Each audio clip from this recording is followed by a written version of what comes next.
The morning they read my grandmother's will, I walked out with a crumbling house no one wanted, and my father's voice still ringing in my ears.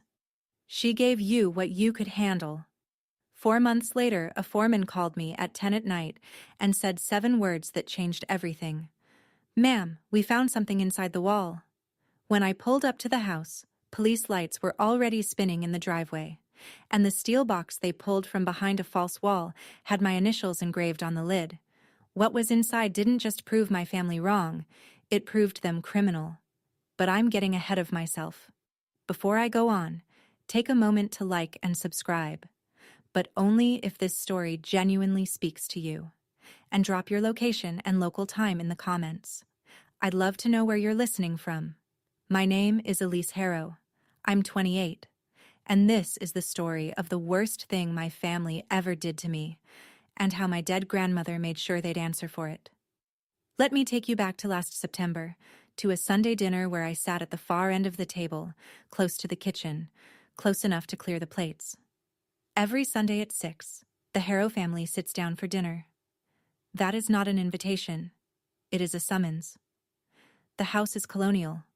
White columns, black shutters, manicured lawn in Fairfield County, Connecticut.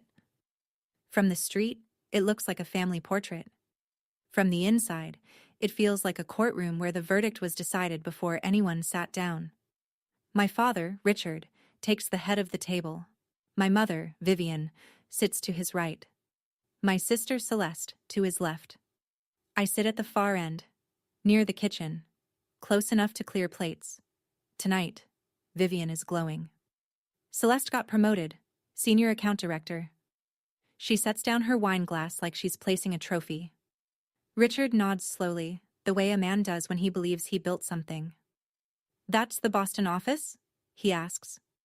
"Regional lead," Celeste says. She doesn't smile. She doesn't need to. The room is already smiling for her. I wait for a pause. "I helped a family get permanent housing this week. Single mom, 2 kids. They'd been in a shelter for..." "That's nice, sweetie." Vivian doesn't look up. "Celeste, tell your father about the Boston account." The conversation moves on. I cut my chicken. After dinner, I wash the dishes alone. Celeste leaves without saying goodbye. My parents retreat to the living room. No one asks me to stay. On the drive home, my phone buzzes. A voicemail. My grandmother Margaret's voice, warm and unhurried. "Ellie, I made your lemon cake today. Come get it before your mother does." She calls every week. She remembers my favorite recipe. She asks about my cases, my clients, my bad days. She once told me something I didn't understand at the time.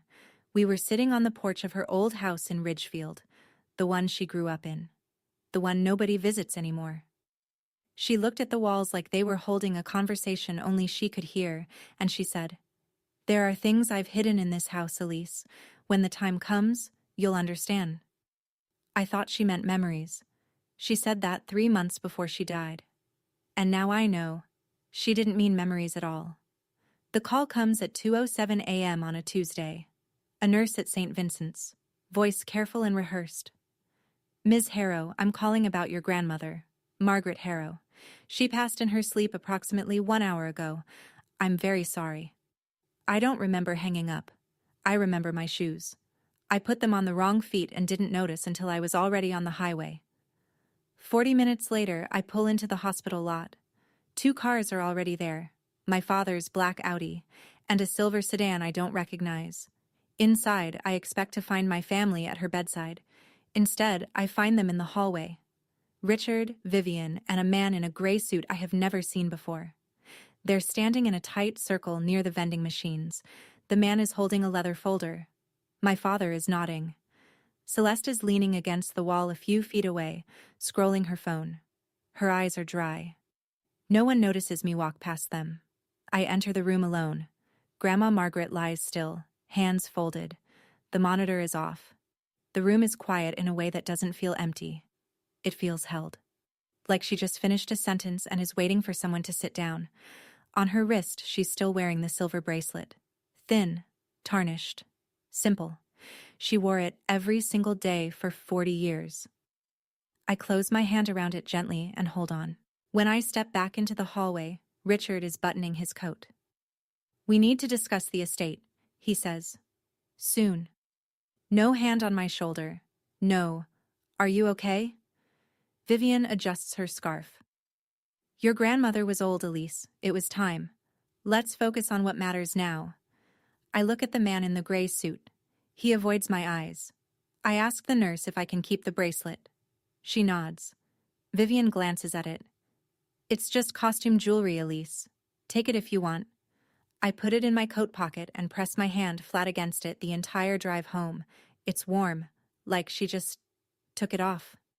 Later, I'll learn the man in the gray suit was a lawyer named Gordon Blake, someone my grandmother never hired, someone who appeared at a hospital at 3 a.m. before the family was even notified. But I don't know that yet. Not tonight. Tonight, I just hold the bracelet and drive. The funeral is held at a small stone church in Weston. More than 80 people come. Margaret Harrow was the kind of woman who remembered your children's names and your dog's birthday. People loved her without trying. Richard delivers the eulogy. He stands behind the lectern in a navy suit, voice steady, hands open. "My mother-in-law was a pillar of this family," he says. "She believed in loyalty. She believed in legacy." He pauses for effect. "We will honor her by staying together." I sit in the second row and count the lies. Richard visited my grandmother twice in the last 2 years. Both times, he left within the hour. After the service, mourners gather in the church courtyard. I stand near the back, holding a cup of coffee I haven't touched. People shake my hand. Most of them move quickly to Vivian, who is stationed near the entrance, accepting condolences like a diplomat. Then a hand touches my elbow. Soft, steady. Dorothy Callahan, 81 years old. My grandmother's closest friend for over 5 decades. She pulls me aside, near the hedgerow, and speaks low. "Your grandmother talked about you all the time, Elise. Every week." Her eyes are red but focused. She was worried. She said she took precautions. Precautions for what? Dorothy opens her mouth, then closes it. Vivian is walking toward us, smiling wide, arms outstretched. "Dorothy, thank you so much for coming." Vivian wraps her in a hug that lasts exactly long enough for a photo. "We're all grieving together." Dorothy steps back. She gives me one last look. The kind of look that says, "Not here. Not now. But soon." That evening, Celeste posts a photo from the service on Instagram. She's standing beside the casket flowers, head tilted, eyes soft. The caption reads, "Rest in peace, Grandma. We were blessed to be your family." She doesn't tag me. She never has. I sit in my apartment and stare at the bracelet on my nightstand. Precautions?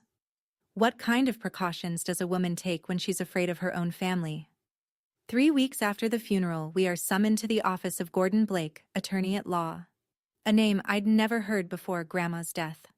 A man who now, apparently, holds the keys to everything she left behind. The office is cold. Beige walls, a conference table too long for 5 people. Richard sits at one end, legs crossed, hands clasped. Vivian beside him, back straight. Celeste across from me, eyes on her phone. Blake opens a leather folder. He reads without looking up. To Richard and Vivian Harrow, management of the family trust, valued at approximately $1.8 million, including oversight of all liquid assets and investment accounts. To Celeste Harrow, the primary residence in Weston, Connecticut, along with the associated investment portfolio. To Elise Harrow, the property located at 14 Birch Hollow Road, Ridgefield, Connecticut. I wait for more. There is no more. 14 Birch Hollow is my grandmother's childhood home. A house that has been abandoned for over a decade. Roof leaking, walls cracking, electrical system condemned by the county 2 years ago. Everyone in this room knows that. Richard turns to me. His face is the careful blank of a man who rehearsed this moment. "Your grandmother knew your limitations, Elise. She gave you what you could handle." Vivian folds her hands. "At least you have a roof. Not everyone gets that." Celeste does not look up from her phone. I stare at Blake. "My grandmother told me she would take care of me. She said it to my face. This is not what she wanted. Richard leans forward. Are you calling your dead grandmother a liar? The room holds still. Blake closes the folder. I stand. I pick up my coat. I walk out without looking at any of them. In the parking garage, I sit in my car for 11 minutes before I can turn the key. My hands are shaking. I press them flat against the steering wheel until the shaking stops. Then I notice something. The address. 14 Birch Hollow Road, Ridgefield. The same house. The same porch. The same walls Grandma once looked at and said, "There are things I've hidden in this house, Elise." I turn the key. I start driving. The house at 14 Birch Hollow Road looks like it lost a fight with time and gave up halfway through. I park on the gravel shoulder and sit in the car for a full minute, just looking at it. Victorian bones. Wraparound porch, sagging at the left corner. 3 of the front windows are cracked. The gutters hang like loose teeth. Weeds have taken the yard up to my waist. A neighbor across the street pulls back a curtain, watches me, and lets it drop. I push through the front door. It groans but opens. Inside, dust, mildew, silence. The floors are soft in places, rotten from years of rain leaking through the roof.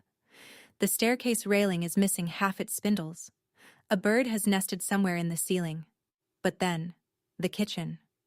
On the wall, behind a layer of grime, there's a framed photograph. Small, faded. A young woman holding a baby, standing in front of this very house. The yard is clean. The porch is white. The woman is smiling. I turn it over. On the back, written in ink that has bled with age. For my Elise. The house remembers. Grandma wrote this. But when? I set the photo on the counter and call the one person my coworker at the nonprofit swore by for renovations. Frank Delaney answers on the 3rd ring. He comes out the same afternoon. Walks the whole house in silence, tests the floors with his boot, runs a hand along the walls. When he's done, he stands on the porch and pulls off his cap. 60, 70,000 minimum. You got that kind of money? I have $23,000 in savings and a credit line I haven't touched. It's not enough. It is everything I have. I'll make it work, I say. Frank studies me, then nods once. I'll cut where I can. You're good for it. His crew starts the following Monday. They strip wallpaper, pull up flooring, begin demolishing damaged walls. On the 2nd day, Frank calls me over to the living room. He's standing in front of the far wall, flashlight pointed at the exposed framing. This wall's weird, he says. Double-layered. Someone built a false wall here on purpose. I stare at the gap between the 2 layers. Dark, hollow, intentional. Keep going, I tell him. Frank looks at me, then back at the wall. Lady, someone didn't want this wall touched, but it's your house. He picks up the sledgehammer. Richard calls the next evening. I let it ring twice before I answer. Elise. His voice is measured, practiced. That house is a money pit. You know that. I'll buy it from you. $15,000 cash. At least you'll walk away with something. $15,000. For the house my grandmother grew up in. The house she told me to remember. No, I say. Silence. Then, you're making a mistake. I hang up. The next morning, a text from Vivian.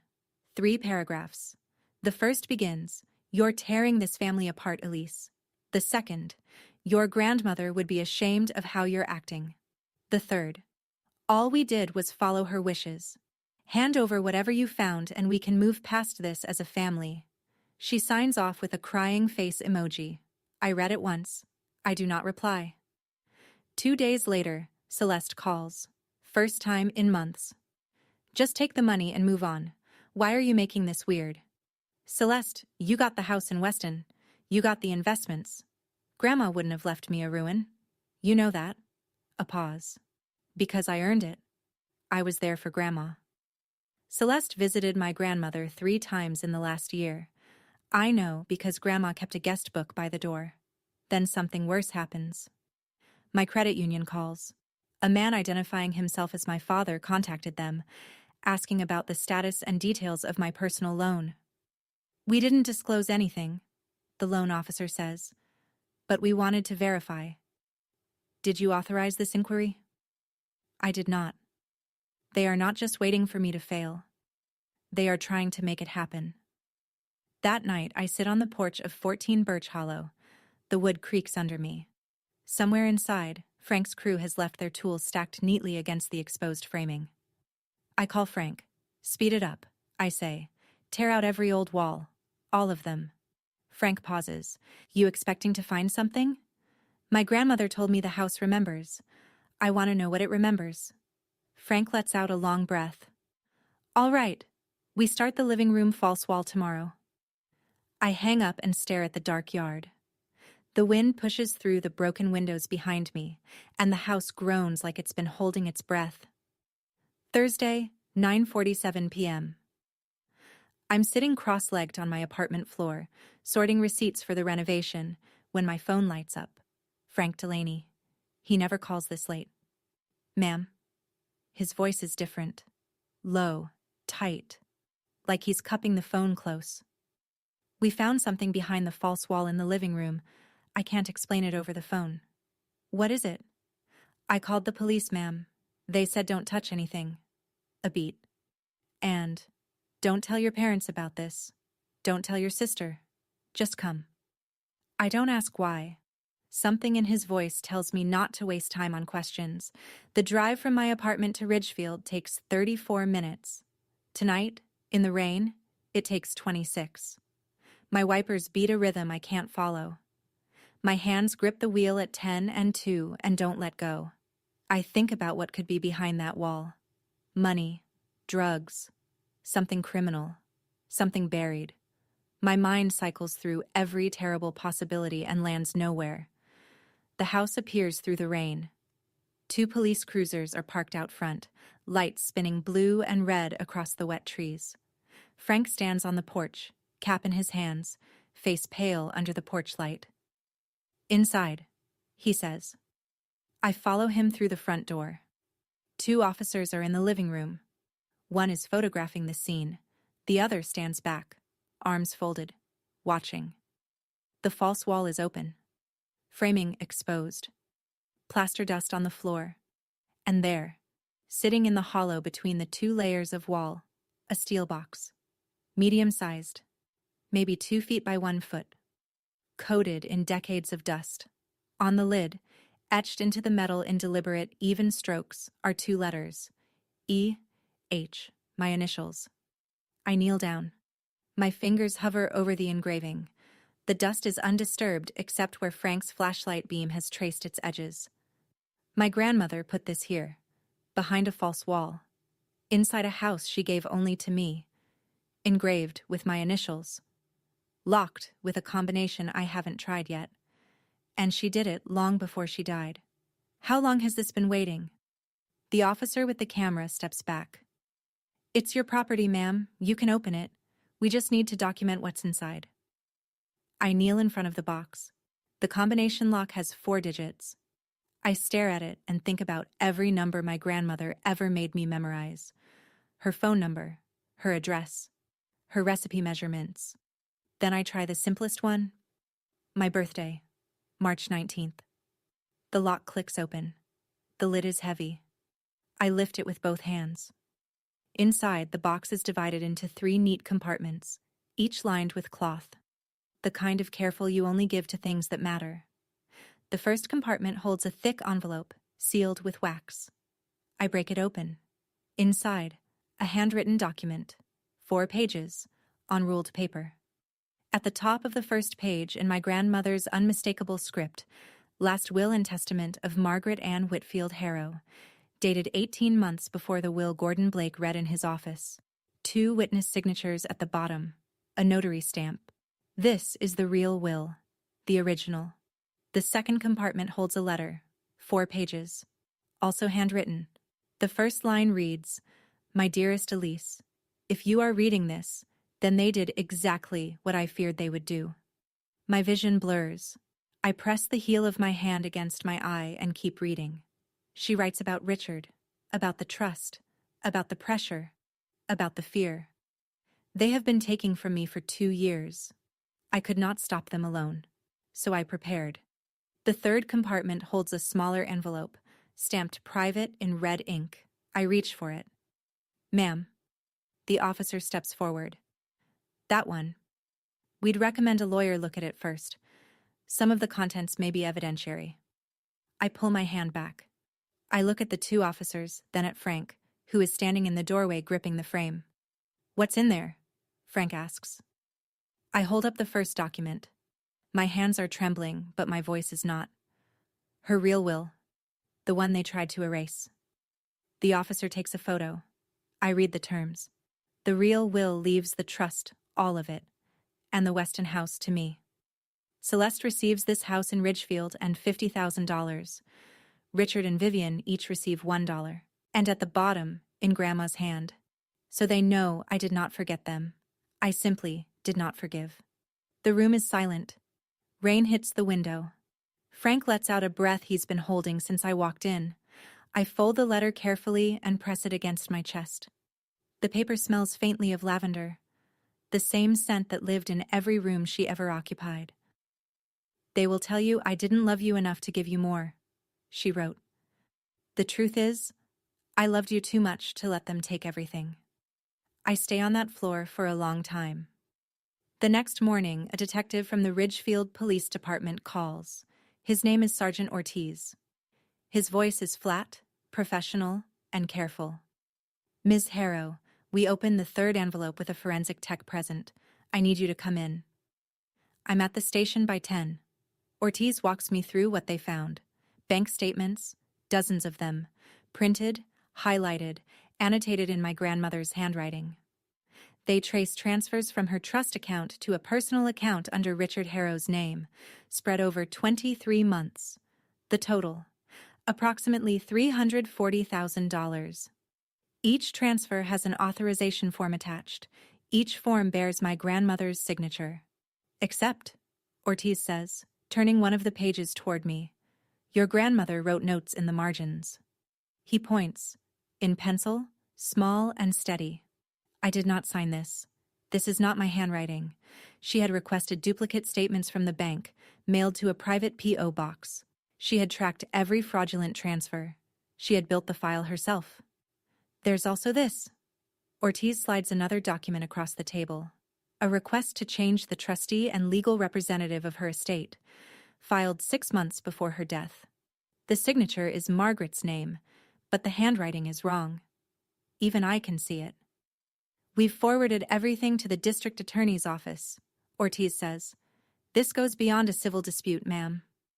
I sit in the parking lot afterward and call the one person my coworker said could handle something like this. Eleanor Voss, estate litigation attorney. A woman who, I'm told, has never lost a probate fraud case in 12 years. She answers on the first ring. I talk for 9 minutes straight. She listens without interrupting. When I finish, she says, your grandmother didn't just leave you a house. She left you a case. Come to my office tomorrow. Bring everything. I drive home with the windows down even though it's cold. The air feels different. Not lighter, clearer. The police mentioned one more thing before I left. The third envelope also contained what Ortiz called additional documents related to family history. They've referred those to a federal agency for review. I asked which agency. The FBI, he said. I didn't ask why. I wasn't sure I was ready for that answer. Word travels fast in a small town. Someone saw the police cruisers parked in front of 14 Birch Hollow. Someone told someone, and someone told Richard. He calls the next evening. No greeting, no warm-up. Whatever you think you found in that house, it means nothing. His voice is tight, controlled, but underneath, something I've never heard before. Fear. I have the best lawyers in this county. You'll lose everything, including that shack. I say nothing. He hangs up. An hour later, Vivian's turn. She calls sobbing. The performance is pitch perfect. Cracked voice, shuddering breath, the carefully timed pause before each sentence. Elise, you're destroying this family. Grandma would be heartbroken. Whatever you think you have, just give it back. We can fix this. We're your parents. I let her finish. Then I say, "Good night, Mom," and end the call. Celeste sends a text at midnight. 4 words. "You're delusional. Dad's lawyer will bury you." 2 days later, it arrives. The formal response. Gordon Blake walks into Eleanor Voss's office carrying a settlement proposal. His hands are steady, but his eyes are not. "My client is offering a generous resolution," he says. "Elise keeps the Ridgefield property. She receives an additional $50,000. In exchange, she signs a non-disclosure agreement and surrenders all materials recovered from the property." Eleanor doesn't blink. "My client doesn't negotiate when forged documents are on the table." Blake stands, buttons his jacket. At the door, he pauses and says, "Not to me, but to Eleanor. Between you and me, tell her to be careful. Richard Harrow knows people in this county." The door closes behind him. I turn to Eleanor. "What did he mean, knows people?" Eleanor sets down her pen, folds her hands. Her expression doesn't shift, but something behind her eyes hardens. "It means we might not get a fair trial here."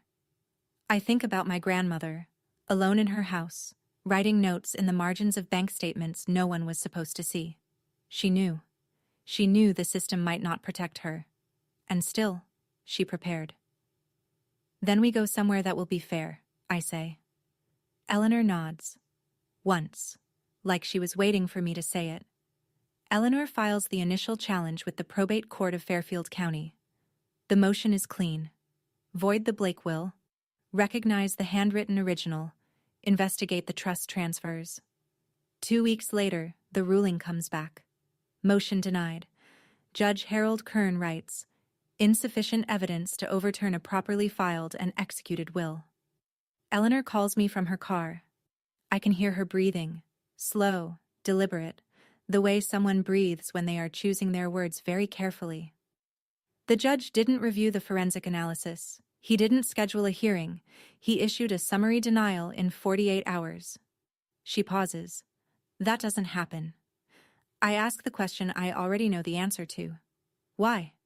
Judge Kern and your father are both members of the Fairfield Country Club. I pulled the sign-in logs.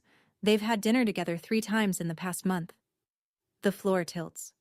Not because I'm surprised, because I realize this is exactly what my grandmother warned about. They did exactly what I feared they would do. The walls are closing. The bank won't extend my credit. The renovation is half done, and the bills are stacking. Frank has agreed to delay payment, but I can hear the strain in his voice when he says, "Take your time." He means it. But time costs money neither of us has. That night, I sit on the floor of the Ridgefield house. Half-gutted walls, exposed wiring, the smell of sawdust and something older underneath. I unfold Grandma's letter and read the line I keep coming back to. "Don't let them make you small, Elise. The truth is heavy, but it will hold you up when nothing else can." I sat in that house and wondered, did she know it would be this hard? Did she know the system itself would push back? Have you ever held something true in your hands and watched every door close anyway? If you have, I'd love to hear how you kept going. Tell me in the comments.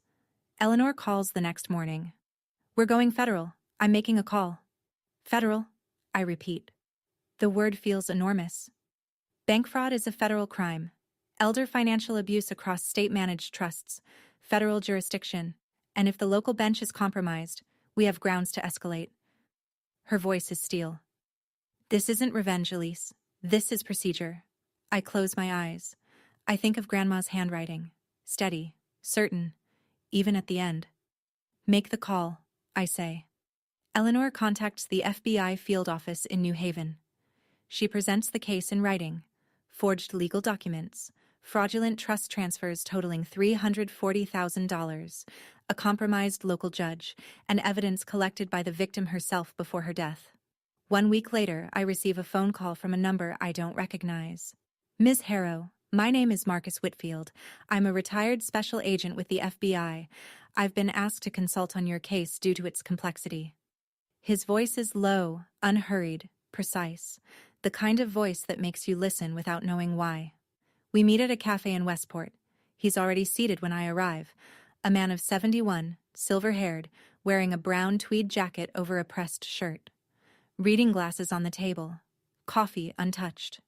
His eyes are sharp, but there's warmth in them. The kind of warmth that takes decades to earn. He doesn't start with the case. He starts with her. "Tell me about your grandmother." "I wasn't expecting that." "What do you want to know?" "Whatever you want to tell me." So I talk. I tell him about the lemon cake, the Sunday phone calls, the way she could make a room feel safe just by sitting in it, the porch in Ridgefield where she'd sit with her coffee and say nothing and somehow say everything. Marcus listens. He doesn't take notes. He doesn't interrupt. Once, just once, he looks away, and I see something move behind his expression. Not professional distance. Something closer to grief. "She was remarkable," he says quietly. He tells me the FBI is opening a federal investigation. Richard and Vivian will be subpoenaed. The forged documents and bank records will be analyzed by federal forensics. "This will go to court," he says. And it won't be Judge Kern's court. We stand to leave. He reaches out and takes my hand, both of his around mine. He holds it a moment longer than a stranger would. His palms are warm. His grip is careful. He looks at me with an expression I can't name. "You have her eyes," he says. I smile, confused. "People say I look like my mother." "No," Marcus says. "You look like Margaret." He lets go and walks to his car. I stand on the sidewalk watching him leave, and something tugs at the back of my mind. A name I should recognize. Whitfield. Marcus Whitfield. My grandmother's maiden name, before she married, was Whitfield. I stand there for a long time after his car disappears. Richard doesn't wait for the subpoena. He goes on a fence. A story appears in the Fairfield County Register, the kind of article that reads like journalism but smells like a press release. The headline, "Local Family in Turmoil as Youngest Daughter Contests Mother's Estate." Richard is quoted, "Elise is going through a difficult period after losing her grandmother. We only want to help her." He sounds reasonable, caring, even. That's what makes it dangerous. Vivian takes it to social media, a public Facebook post, a family photo from Christmas 2 years ago, all 4 of them in matching sweaters, Grandma Margaret in the center. Caption, "Our family is being torn apart by greed and false accusations. All I ever wanted was to keep us together. Please pray for us." 47 shares.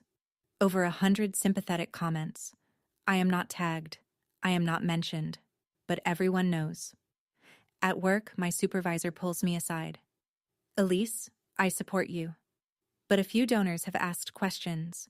Try to keep this private." She means well. But there is no private. Richard made sure of that. Then comes the real strike. Celeste calls, voice flat. "Dad says if you don't drop this by Friday, he'll petition to have you declared mentally unfit." I think she's bluffing. She isn't. 3 days later, Eleanor forwards me the filing. A petition for mental competency evaluation. Submitted to the Fairfield Probate Court. The petitioner is not Richard. It's Vivian. Her statement reads, "My daughter has a documented history of anxiety and depression. She has made erratic decisions following her grandmother's death. I am concerned for her safety and her ability to manage legal and financial matters. I did go to therapy 2 years ago. For grief. For the weight of being invisible in my own family." Vivian knew because I told her, hoping she'd understand. She saved it. Not to help me. To use it. Eleanor calls within the hour. "They're trying to strip your legal standing. If they succeed, you can't sue. You can't testify. You become a ward, not a plaintiff." Her voice is tight. "We need to move. Fast." I stare at Vivian's signature on the petition. Neat. Centered. No hesitation in the strokes. My own mother filed paperwork to call me insane, to protect the money she stole. I call Dr. Patterson the same afternoon. She's been my therapist on and off for 2 years. The person who helped me name the patterns I grew up in. Control, dismissal, conditional love. She listens to everything. Then she says, I'll have the evaluation letter on your attorney's desk by morning. The letter is 3 pages. Clinical, thorough, unambiguous. Elise Harrow demonstrates full cognitive and emotional competence. There is no clinical basis for a competency challenge. Her decision-making is consistent, informed, and self-directed. Eleanor files the rebuttal within 48 hours, attaching Dr. Patterson's evaluation and a motion to dismiss Vivian's petition. She simultaneously files a request to transfer jurisdiction to the U.S. District Court for the District of Connecticut, federal level. The FBI backs the transfer with a supporting brief. The Fairfield Probate Court doesn't fight it. Judge Kern recuses himself before he can be forced out. The case moves up. That evening, I do something I've never done before. I call Richard directly. Not to plead, not to argue, to inform. Dad. My voice is level, quiet. I know what you and Mom did. I have the original will, I have the bank records, I have the forged signatures. The FBI is involved now. I pause. Not for drama, for breath. You can stop, or this goes public. Your choice. Silence. 10 seconds. 15. You're going to regret this, Elise. You have no idea what you're starting. I didn't start this, I say. Grandma did. She knew you'd come for her money. She just made sure I'd have the proof. I hang up. My hands are trembling, but not the way they used to. This isn't fear. This is the vibration of something finally shifting into place. Eleanor calls that night with one more piece. FBI forensics completed their analysis of Blake's will. The handwriting expert's conclusion: 99.7% probability that the signature on Blake's document was not written by Margaret Whitfield Harrow.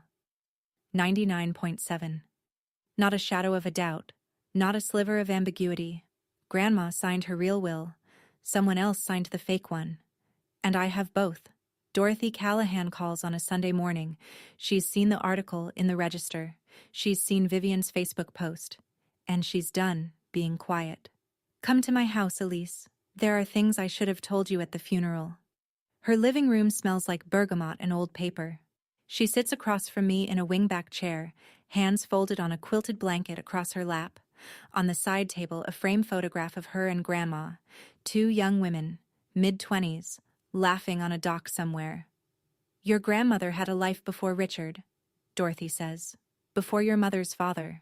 Before Harold. There was someone else. She tells me about a young man named Marcus. They met in the early 70s when Margaret was barely 20. She loved him in a way that didn't fit the family's plans. They made her end it. Dorothy pauses. The reasons were of that time. I won't dress them up. What happened to him? He disappeared. Moved away. Margaret married Harold the following year. She never mentioned Marcus again. Not for decades. Dorothy looks at the photo on the side table. Then one day, maybe 15 years ago, she told me she'd found him, that they'd been in contact. She said, "He never stopped looking for me, Dorothy. And I never stopped wishing he hadn't." Dorothy reaches behind her chair and pulls out a small wooden box. Margaret gave this to me a year before she died. She said, "Give it to Elise if something happens." Only Elise. Inside, a black and white photograph. A young woman and a young man, standing arm in arm in front of a building I don't recognize. She's wearing a white dress. He's in a dark suit. On the back, written in faded ink, M and M, 1974. Margaret and Marcus. I hold the photo closer. The man is young, mid-20s, with sharp cheekbones and dark, steady eyes. I've seen those eyes before. Last week, across a cafe table in Westport. Marcus Whitfield. Dorothy, I say slowly. My grandmother's maiden name was Whitfield. Dorothy nods. She doesn't say anything else. She doesn't need to. I stare at the photograph until the faces blur. You have her eyes, Marcus said to me. Not a compliment, a recognition. She planned everything, dear, Dorothy says from her chair. She was the smartest woman I ever knew. She pauses and her voice drops, and the most heartbroken. I drive home with the photograph on the passenger seat. The pieces are rearranging themselves in my head, and I can feel the shape of something I'm not ready to say out loud yet. That night, I sit at my kitchen table with three things in front of me: the photograph from Dorothy, the silver bracelet from Grandma's wrist, and the steel box I brought home from Ridgefield. The bracelet first. I turn it over under the lamp. I've worn it almost every day since the hospital, but I've never examined it closely. The outside is plain, smooth, tarnished, unremarkable. Vivian was right about one thing. It looks like costume jewelry. But when I tilt it under the light, I see it. On the inside of the clasp, etched in letters so small I need a magnifying glass, a sequence of numbers. September 17th, 1974. September 17th, 1974. The same year as the photograph. M&M, 1974. A date, a code. Hidden in plain sight for 40 years. I carry the steel box to the table. When the police processed it, they documented the 3 compartments. But I remember, there was a second lock underneath the main compartment. A smaller combination panel built into the base. The officers tried a few combinations and moved on. They left it for me. I input the numbers. 09171974. The base panel releases with a soft click. Inside the hidden compartment, a single document, folded in thirds, protected by a plastic sleeve. I pull it out carefully. A birth certificate, yellowed with age, state of Connecticut. Name, Margaret Ann Whitfield. Date of birth, June 3rd, 1952. Mother, Ruth Ellen Whitfield. Father, Marcus James Whitfield. Marcus isn't her ex-lover. Marcus is her father. I set the birth certificate down and pick up the last item in the compartment. A folded letter. Grandma's handwriting again. This one shorter. 2 paragraphs. Elise, Marcus Whitfield is my father. He was forced to give me up when I was 3 years old. The court took me from him under circumstances that were unjust and unforgivable. I found him when I was 40. We kept the secret to protect you, because Richard would have used it against us. When you meet him, and you will, know that he is family, real family, the kind that doesn't take, the kind that waits. I read it twice, 3 times. I hold the paper up to the light as if the words might rearrange into something easier to absorb. Marcus Whitfield, the retired FBI agent helping my case, is my great-grandfather, my grandmother's father.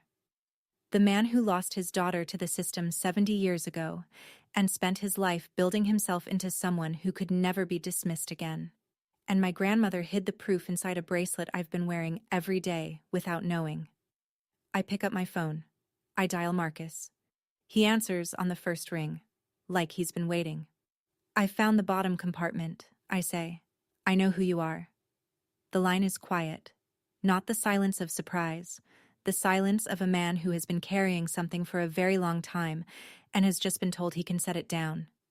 I was waiting for you to find it, Marcus says. That was Margaret's plan, not mine.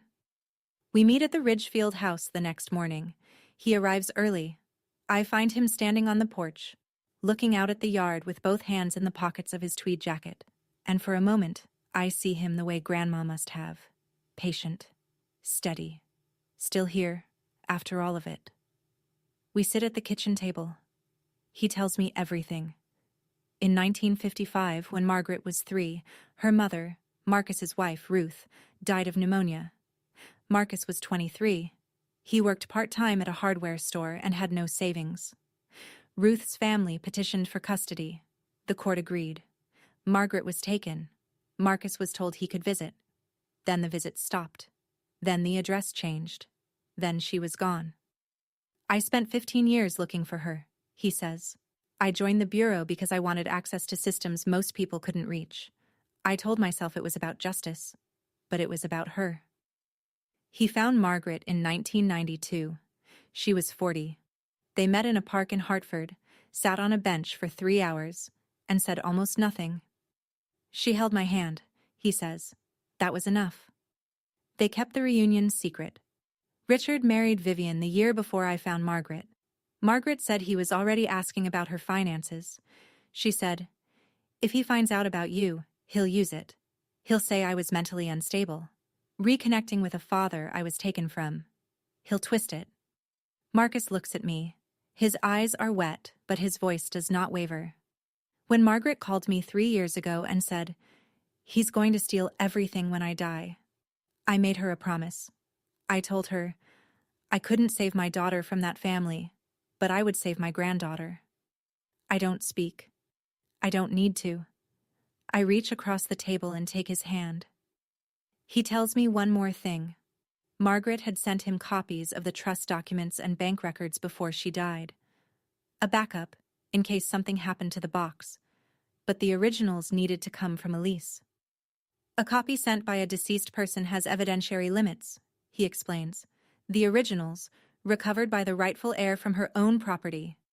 That's ironclad." That was the plan. Not Marcus's, not Eleanor's, Margaret's. She couldn't fight them while she was alive. So she built a case from beyond the grave and trusted the one person they underestimated to find it. Me. I sit in that kitchen for a long time after Marcus leaves. The bracelet is on my wrist. The birth certificate is on the table. Outside, the yard is quiet. For the first time in 28 years, I understand what family is supposed to feel like. It doesn't demand. It doesn't perform. It doesn't keep score. It waits. Eleanor's office, Wednesday afternoon. 3 chairs pulled around her desk. Eleanor, Marcus, and me. A whiteboard behind her covered in dates, names, and red arrows connecting them. "Here's where we stand," Eleanor says. "Federal Court, District of Connecticut. Not a will contest. A criminal referral accompanied by a civil probate challenge." She taps the board. "Charges under consideration: forgery of legal documents, bank fraud under 18 U.S.C. Section 1344, elder financial abuse, conspiracy." Marcus leans forward. "The FBI has completed the forensic review. Handwriting analysis on the Blake will, confirmed forgery. The trust transfer authorizations, confirmed forgery. 6 separate documents bearing Margaret's name, none written by her hand." Eleanor nods. "We also have Margaret's video deposition." I turn. "Video?" Marcus opens a folder. "Your grandmother recorded a sworn statement 8 months before she passed. She did it at Dorothy Callahan's home, with Dorothy and a notary present. She knew if the box was ever found, the opposition would argue she was confused or coerced." He slides a USB drive across the desk. "This is Margaret Harrow, of sound mind, stating clearly that any will produced by Gordon Blake is fraudulent." I press my fingers against my temples. She thought of everything. "Richard knows the hearing date," Eleanor continues. "He's been calling everyone. His lawyers, the old judge, people at the club. But this is federal now. Kern has no jurisdiction. Richard's connections end at the county line." That evening, Vivian calls. Not crying this time, cold. "If you go through with this, you will have no family left. Is that what you want?" I hold the phone and look at the silver bracelet on my wrist, at the photo of Marcus and Margaret on my kitchen counter, at the letter that begins, "My dearest Elise." "I haven't had a family in a long time, Mom. I just didn't know it yet." She hangs up first. I sit in the Ridgefield house that night. The renovation is half finished. New floorboards in the hallway. Fresh paint in the kitchen.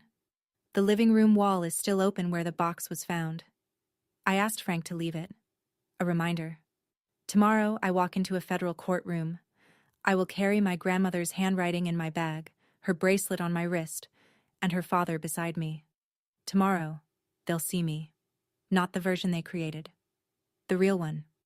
The morning of the hearing, I wake at 5 and find an email sent at 3:47 a.m. from Richard. Not to me alone, to every family email address he has. Aunts, uncles, cousins, 26 recipients. Family. It breaks my heart to write this. Elise is using fabricated documents and a stranger's influence to extort this family. She has a history of mental health struggles and has been manipulated by outside parties seeking access to Mother's estate. We ask for your prayers and your understanding as we fight to protect Margaret's true wishes. By 7, my phone has 4 missed calls. Aunt Karen, Uncle Dale, a cousin I haven't spoken to since Thanksgiving 2019. They don't leave messages, but I know the questions they want to ask. I silence the phone and drive. The federal courthouse in New Haven is limestone and glass. Solemn, indifferent to personal drama. I park 3 blocks away and walk. At the entrance, I see them. Richard, in a charcoal suit, postures straight, nodding at a reporter from the register. He smiles for a photograph. Controlled. Respectable. "We're confident the truth will come out today," he says into a small recorder. Vivian stands 5 feet behind him, clutching a tissue, speaking to a woman I recognize from their church. "I just want my family back together," she says, loud enough for anyone walking past to hear. And then there's Celeste. She's not beside them. She's standing near the building's east wall, alone, arms crossed, staring at the ground. No phone in her hand, no performance on her face. When she looks up and sees me, something moves across her expression. Something I haven't seen from her before. Not hostility, not indifference. It might be fear. Or it might be the first honest thing she's felt in months. I don't stop. I walk past all 3 of them and through the glass doors. Eleanor is waiting in the lobby, briefcase in hand. Marcus stands beside her. Tweed jacket, silver hair, steady as stone. I take my place between them. Eleanor on my right, Marcus on my left. The courtroom is half full. 15 or so family members scattered in the gallery. 2 reporters, a court clerk, 2 U.S. Marshals near the door. Richard's legal team, 2 attorneys from a Hartford firm, settles at the opposite table. Richard takes his seat. He glances at Marcus, doesn't recognize him. Looks away. The door behind the bench opens. All rise. The Honorable Judge Patricia Morrow presides. She is small, silver-haired, and moves with the economy of someone who doesn't waste words or time. "Counsel, proceed." Eleanor stands. She doesn't rush. She carries a remote in one hand and a folder in the other. A projector hums to life behind her. "Your Honor, this case begins with a death and a lie." The timeline appears on screen, 2 columns. Left, the original handwritten will, dated March 14th of the previous year. Notarized, witnessed by 2 individuals.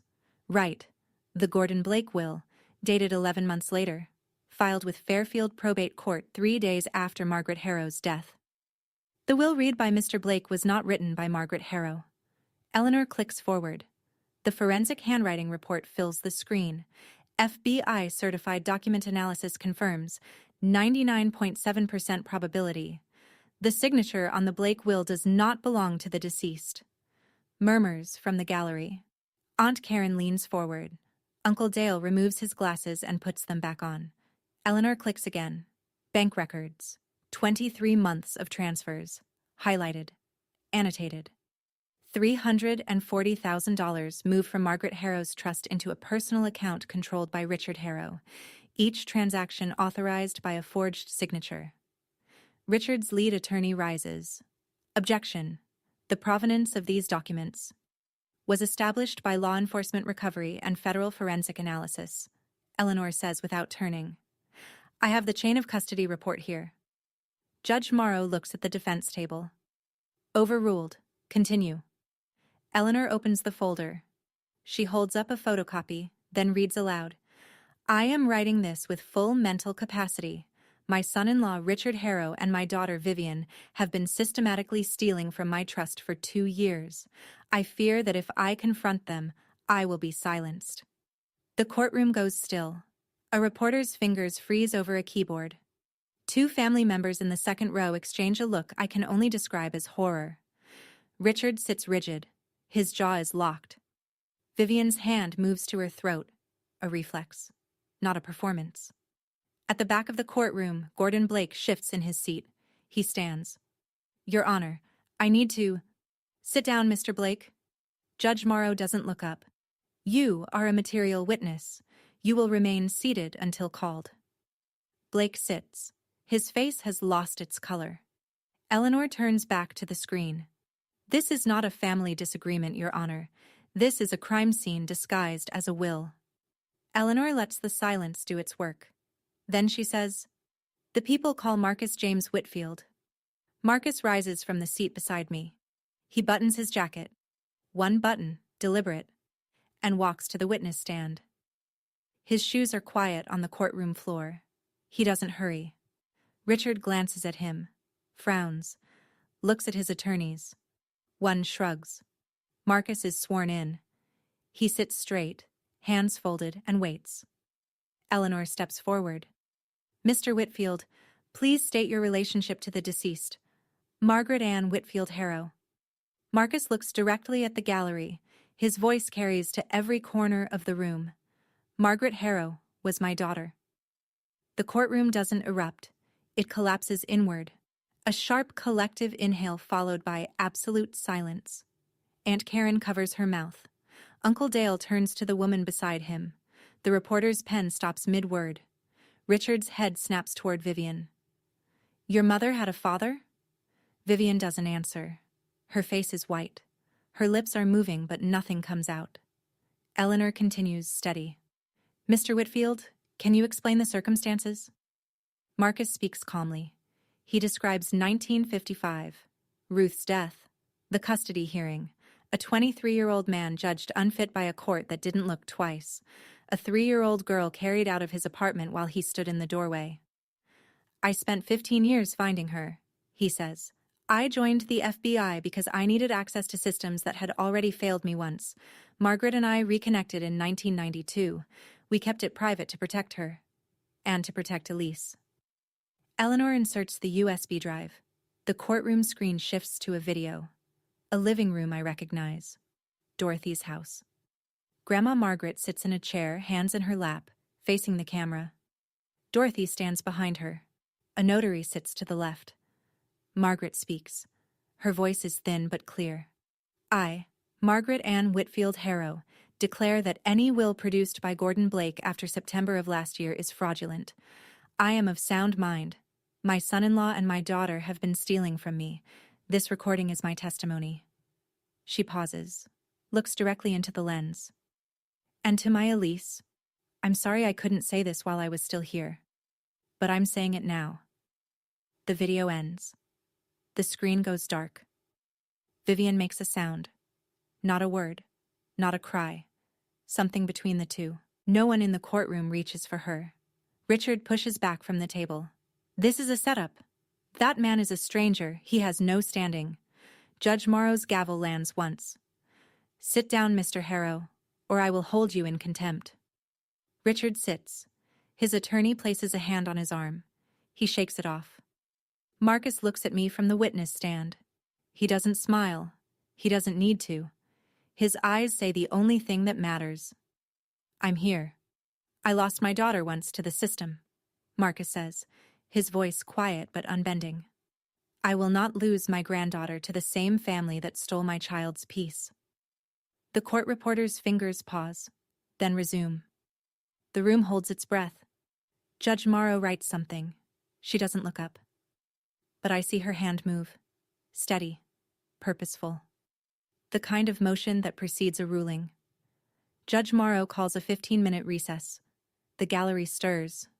People stand. Whisper. Avoid eye contact with Richard. I step into the hallway. Eleanor is reviewing notes. Marcus is speaking quietly with the FBI liaison near the water fountain. Then I hear footsteps behind me. Fast.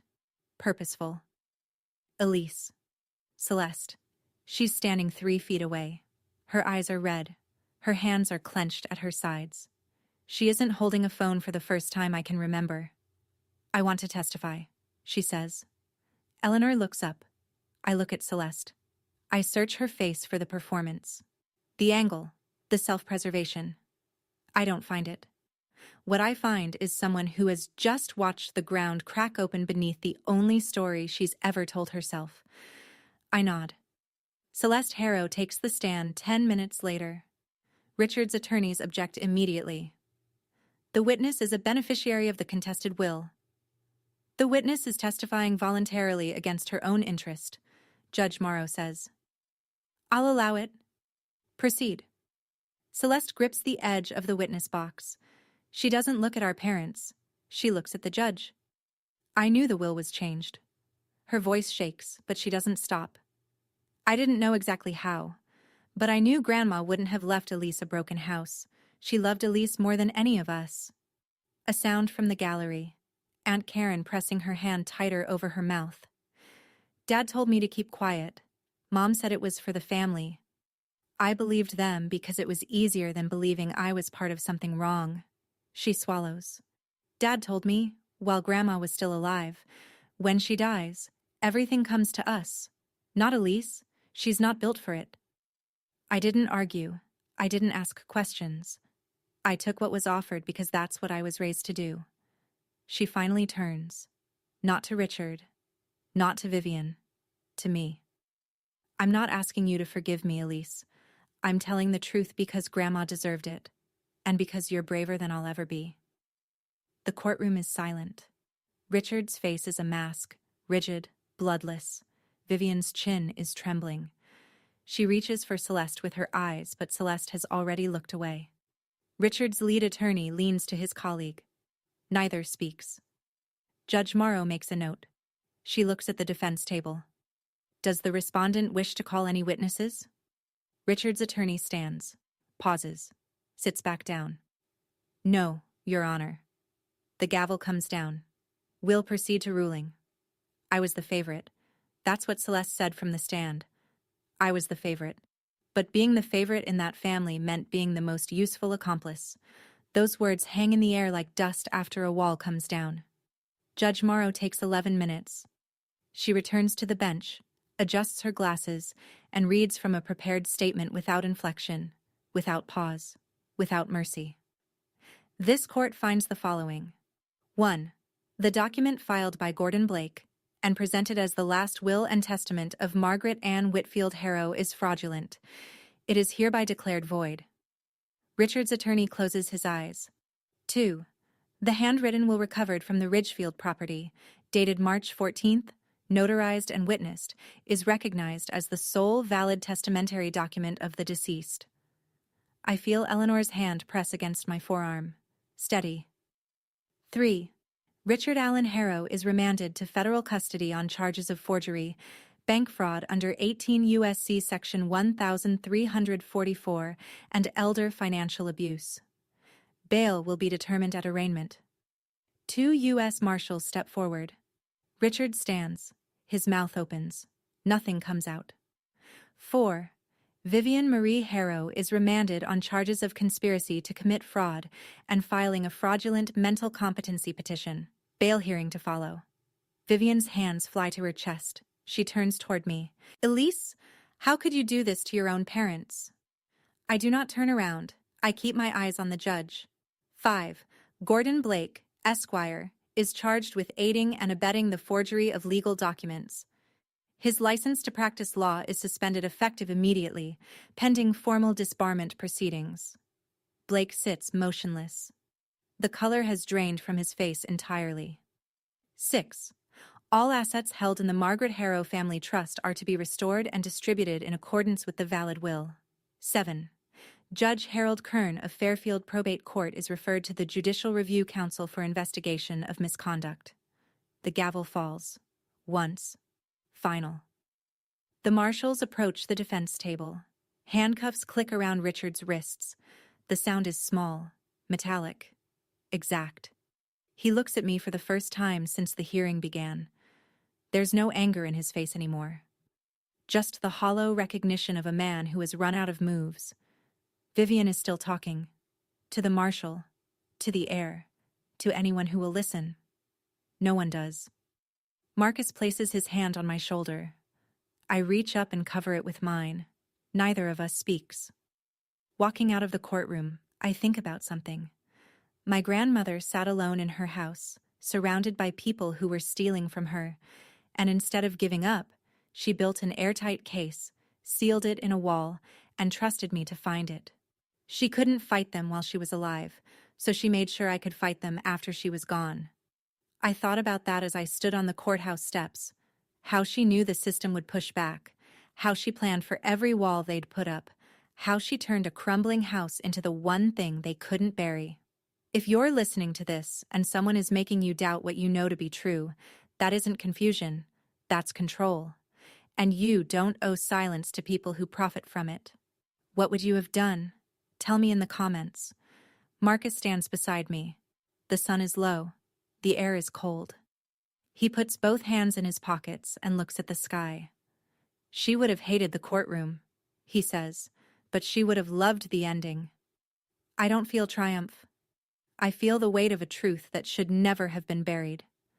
Within 48 hours, the story is everywhere Fairfield County pays attention. The Register runs a follow-up. This time, not a press release.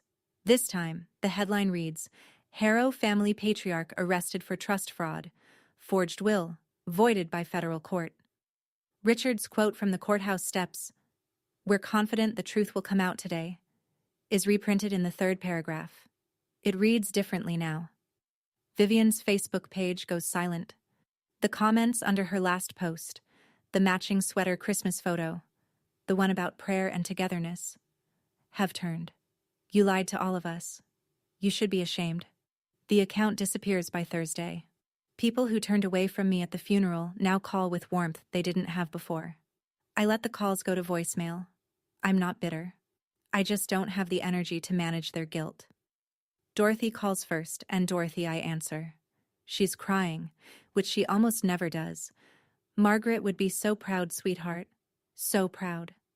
The sentencing details filter in through Eleanor over the following weeks. Richard accepts a plea deal, 8 years in federal custody. Vivian, 4 years. Gordon Blake, 3 years, plus permanent disbarment. Judge Kern resigns from the bench before the Judicial Review Council finishes its inquiry. The Fairfield Country Club revokes his membership. A small detail, but one Grandma would have appreciated. Celeste calls once. She doesn't ask for anything. She says, "I'm moving out of Mom and Dad's. I'm selling the Weston house. The one that was supposed to be yours. The money goes back to you." I close my eyes. Keep enough to start over, Celeste. That's what Grandma would want. A long silence. Then, I don't deserve forgiveness yet, but I want to deserve it someday. I don't tell her she's forgiven. That would be a lie and she'd know it. But I tell her the truth. Then start. That's all anyone can do. She hangs up. I set the phone down and look at the Ridgefield house around me. Half new, half old. The walls are going up where the walls came down. Frank's crew is sanding the new staircase railing. The house is becoming what it was always supposed to be. So am I. Marcus invites me to his apartment in Stamford, a 1-bedroom on the 3rd floor of a brick building near the harbor. Modest, clean, quiet. When I walk in, I stop. The walls are covered in photographs, not in frames, pinned, taped, layered over each other. Margaret as a toddler, black and white. Margaret at 18, laughing in front of a diner. Margaret at 40, the year she found him, standing in a park with her eyes closed and the sun on her face. And then, me, my high school play. I was a tree in the background of our town. I'm half visible behind a prop fence, but I'm there. And so is his camera. My college graduation. I'm walking across the stage. The shot is from across the street, through a crowd, slightly out of focus. But it's me, the day I started at the nonprofit. I'm carrying a box through the front door. I'm smiling at someone off camera. He was there. Every time. Margaret sent me the close-up photos, Marcus says from the kitchen. He sets 2 mugs of coffee on the counter. I kept the long-distance ones, to remind myself to be patient. I pick up a photo of Margaret, the one where she's in the park. She looks peaceful. She found you, I say. She found you, and she never told anyone. She told Dorothy, and she told the walls of that house. He sits in the chair by the window. She didn't trust people with the truth. She trusted things. Paper, metal, mortar. She knew things don't lie. We sit in silence for a while. It isn't empty silence. It's the silence of two people who have been looking for the same thing and just realized they found it. I'm 71, Marcus says. I don't know how many years I have left, but whatever I have, they're yours. I set my mug down.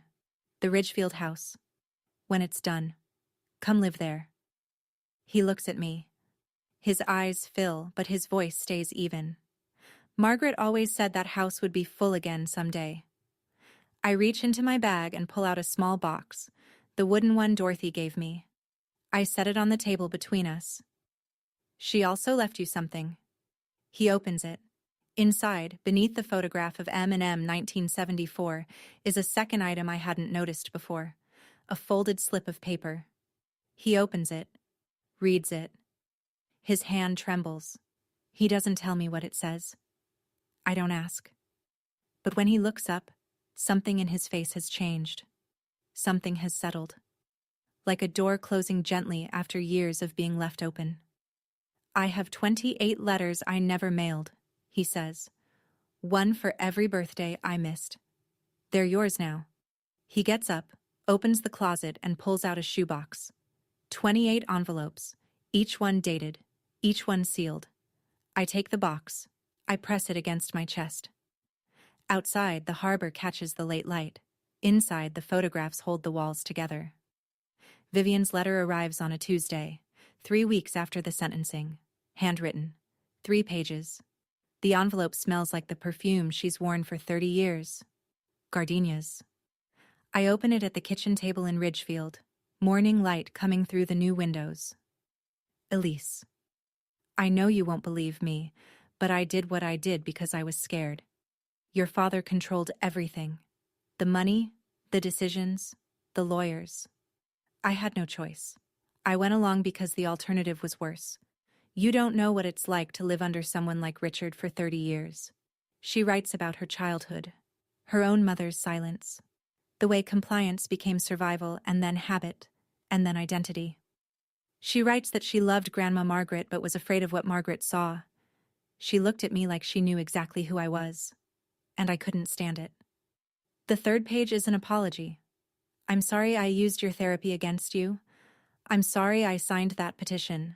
I'm sorry for the Facebook post and the Christmas photo and the way I said your name at the courthouse.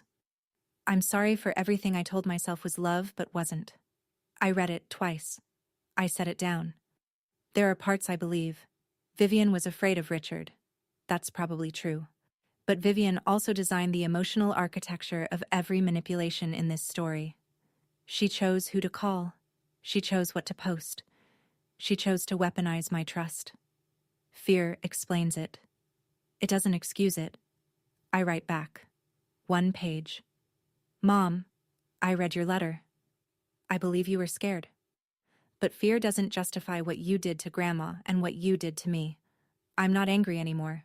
I'm just done. I wish you well. But we won't have a relationship going forward. That boundary is permanent. I forgive myself for waiting this long to walk away. I don't owe you more than that. I seal the envelope. I write the address of the federal facility in Danbury. I walk it to the mailbox at the end of Birch Hollow Road and slide it in. I don't wait for a reply.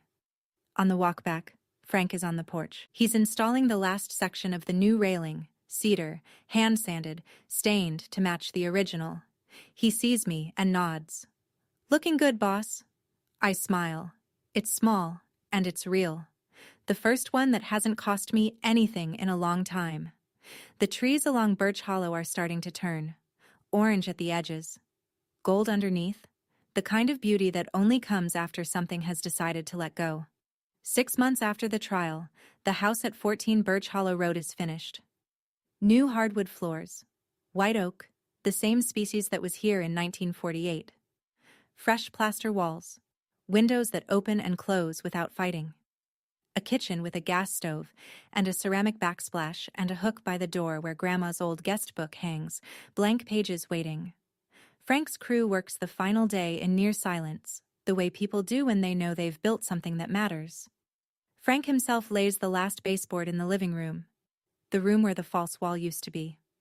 He runs his hand along the new surface, stands, and dusts off his knees. "22 years in this business," he says. "This one I'll remember." I hang the photographs that afternoon. First, the original. Grandma Margaret, young, holding a baby, standing in front of this house when it was white and whole. I place it on the living room wall, exactly where the false wall used to be. Next to it, the 1974 photo. M and M, Margaret and Marcus, arm in arm, before the world pulled them apart. And beside that, a new one, taken last week. Marcus and me, standing on the finished porch. Dorothy behind us, hands on both our shoulders, laughing at something Frank said off camera. Marcus moves in on a Saturday. He carries one suitcase and a shoebox of letters. He takes the ground floor bedroom, the one with the window facing the garden Grandma planted decades ago. The rose bushes have been cut back and are already producing new growth. His first morning, I find him on the porch, coffee in hand, sitting in the chair I placed there, the exact spot where Margaret used to sit. He doesn't say anything. He just watches the yard. The quiet is comfortable, whole. That afternoon, Eleanor calls with the final numbers. Richard, 8 years, federal custody, no parole eligibility for 5. Vivian, 4 years, eligible for supervised release after 2. Blake, 3 years plus permanent disbarment. Kern, forced resignation, pension under review, the trust is fully restored. The Weston house sale closes next month. Celeste kept enough to rent a studio apartment in New Haven and enroll in a counseling program. The rest is returned. Total recovered, approximately $1.82 million. I don't look at the number for long. Money was never the point. The point was the truth. And the truth is sitting on my porch drinking coffee, watching rose bushes grow.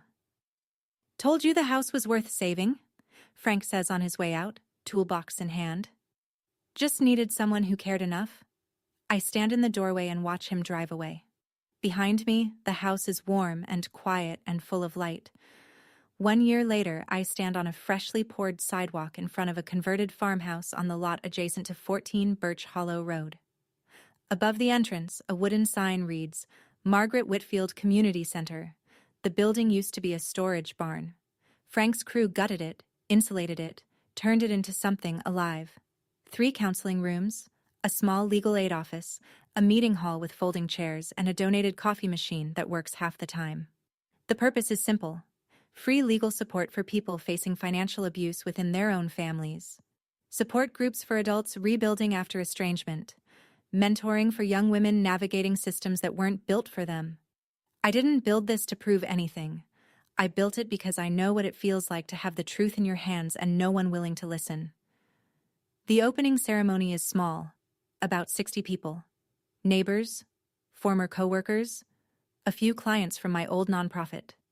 Frank and 2 of his crew members, standing near the back with their arms crossed and their eyes a little wet. Dorothy cuts the ribbon. Her hands shake. She laughs about it. "Margaret would have done this faster," she says, and the crowd laughs with her. Eleanor stands near the door, hands in her coat pockets. She catches my eye and nods. The kind of nod that says, "This was worth it." Marcus stands beside me. He doesn't speak during the ceremony. He doesn't need to. When I step up to the small podium, he places one hand on the back of my chair, the way a father does at a graduation. I look out at the faces. I keep it short. My grandmother hid the truth inside a wall because she had no safe place to say it out loud. This center exists so no one has to hide the truth again. It's not about revenge. It's about making sure the truth has a place to stand. Afterward, I notice a small arrangement of white roses by the entrance. No card. I know who sent them. Celeste. I leave the flowers where they are. They look right there, at the threshold, not quite inside, not yet, but present. Marcus stands in front of the sign for a long time after everyone else has gone in for coffee. He reaches up and touches the name, Margaret Whitfield, with the tips of his fingers. He doesn't say anything. Some things don't need words. They just need a place to exist. That evening, after the last guest leaves and the coffee machine finally gives out, I sit on the porch of 14 Birch Hollow Road. Marcus is beside me. 2 mugs. Decaf. The sky is turning amber and indigo at the edges, and somewhere in the yard, the first fireflies of the season are testing their lights. She would have loved this, Marcus says. She planned it, I say. We just showed up. He chuckles, a quiet, tired sound. The sound of a man who has waited 70 years to sit on this porch. I look down at my wrist. The silver bracelet catches the last of the daylight. Thin, tarnished, ordinary. If you don't know what's etched inside. Vivian called it costume jewelry. She wasn't entirely wrong. It was a costume. It dressed a secret in plain sight and wore it for 4 decades. The bracelet held a code. The code opened a box. The box held the truth. And the truth held me up when nothing else could. I used to think family was the people who carried your last name, who sat at your table on Sundays, who showed up to your funeral and gave a eulogy full of words they didn't mean. I don't think that anymore. Family is Marcus, who photographed my life from across the street for 28 years and never once asked to be acknowledged. Family is Dorothy, who kept a wooden box in her closet for a year because a dying woman asked her to. Family is Frank, who delayed his invoices because he believed in the house before I did. Family is Eleanor, who picked up the phone on the first ring and never put it down. Family is the people who choose you, especially when choosing you costs them something. If you're listening to this and any part of it feels familiar, the dismissal, the gaslighting, the way your own family can make you feel like a stranger in your own life, I want you to know something. You are not wrong for wanting better. You are not selfish for drawing a line, and you are not alone. Even if it feels that way right now. The truth is heavy, but it holds you up. Grandma was right about that. Thank you for staying until the end of this story. If it meant something to you, I'd appreciate a like and a subscribe. It helps more people find stories like this one. And if you're not ready to stop, I've left another story in the description below. I think you'll feel it the same way. I'll be waiting for you there. And remember, your truth matters.